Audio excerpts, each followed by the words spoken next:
Şimdi sözler bende. Bir yere gitmeyin. Çok konuşmayacağım. Zaten konuşamam. Sizin gibi itlere şarkı yaptım. Belki anlarsınız. Bu işi bırakırsınız. Ama yok anlamıyorsunuz. Bu işten vazgeçmiyorsunuz. Hala bir şeyler yapacağım diye kendinize yırtıyorsunuz. Gir kantıra. 2 terörist vur.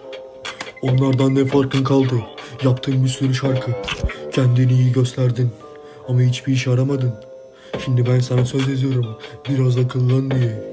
Ankara'ya ne dedin? Ne yaptığını bilemedin. Azıcık akıllan.